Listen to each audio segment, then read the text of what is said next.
Good morning students, मैं हूं अरविंद कुमार ओझा और आप देख रहे हैं Maddy plus with Arvind. Students, आज की क्लास में आपको बताते हैं एएमएच का टेस्ट। एएमएच का टेस्ट किसकी प्रोफाइल में आता है बताना चाहेंगे। Fertility for female. जैसे कोई फीमेल प्रेगनेंसी कंसीव नहीं कर पाती है तो डॉक्टर उसमें लिख करके देते हैं प्रोफाइल में एक टेस्ट होता है जिसे बोलेंगे एएमएच। एएमएच का फुल फॉर्म की बात करें तो होगा एंटी मुलेरियन हार्मोन। अब हम बात समझेंगे कि एएमएच का जो टेस्ट होता है ना, वो कराते किस लिए हैं, क्या पर्पस होता है कराने का। तो एएमएच का टेस्ट कराने से ये पता चलता है कि महिला में ओवेरीज है, ओवरीज में कितने एग्स की संख्या है। और हम आपको बताना चाहेंगे कि जो एएमएच का टेस्ट होता है वो क्या करता है, क्वांटिटेटिव टेस्ट होता है, क्वालिटेटिव टेस्ट नहीं होता।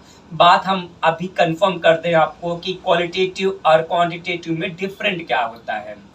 बात करेंगे क्वालिटेटिव तो पता चलता है कि जो भी हमारे सेल की बातें हो रही हैं, जो भी हमारे हार्मोन्स की बातें हो रही हैं, या जो भी मेजर वैल्यू जैसा भी है उसका टोटल कैसा है, शेप कैसा है, साइज कैसा है, आकृति कैसा है, उसके बारे में बताया जाता है, तो होता है क्वालिटेटिव। अब वहीं पे बात करेंगे क्वांटिटेटिव, तो क्वांटिटेटिव में फाइनल होगा कि कितनी संख्या में पाया जा रहा है, कितनी संख्या में पाया जा रहा है। जैसे अभी हमने बताया एएमएच मतलब anti Mullerian hormone. Anti Mullerian hormone जो होता है आपके ओवेरीज में कितना एक्स स्टोर है उसको फाइनल करता है। उससे पहले हम आपको बता दें कि आपका नॉर्मल रेंज क्या होता है ओवेरीज में आपका, तो बताएंगे 1 to 4 कितना होगा, 1 to 4 होगा। अब हम बात करेंगे यदि एमएच का लेवल नॉर्मल होता है, कहने का मतलब 1 to 4 के बीच में होता है तो ठीक है, कोई इशू नहीं है। लेकिन अगर जैसे 4 से अधिक होता है तो पीसीओएस का प्रॉब्लम देखने को मिलता है। यदि वही बात हम करें 1 से कम है तो आपका एमएच लो है।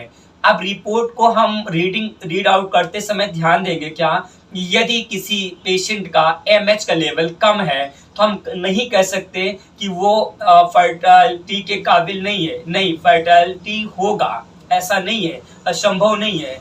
और ये भी ना कहेंगे कि जब एमएच का रेशियो ज़्यादा होगा, 1 to 4 से ज़्यादा होगा, तो ये भी नहीं कहेंगे कि अति फर्टाइल है, मतलब कि फर्टिलिटी में ज़्यादा, ऐसा भी नहीं कहा जाएगा।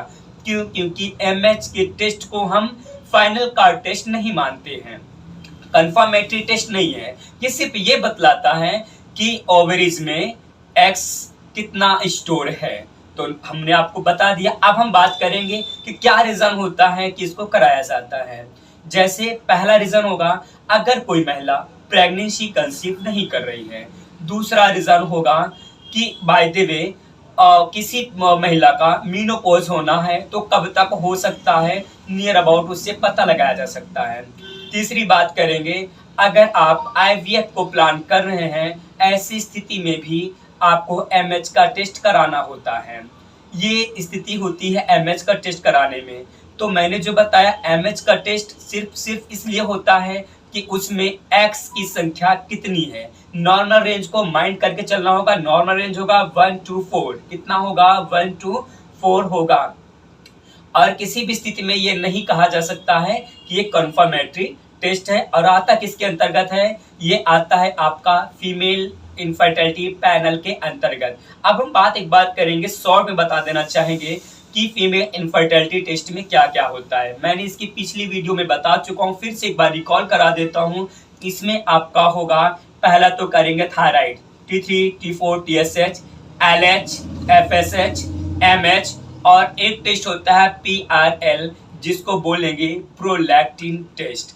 और आगे को देखेंगे प्रोजेस्टेरॉन वगैरह भी इसमें इंक्लूड कर सकते हैं, या फिर डिपेंड करता है इन रेशियो पे। उसके बाद में हम फाइनल करेंगे क्या रीज़न है कि प्रेगनेंसी कंसीव नहीं हो रही है।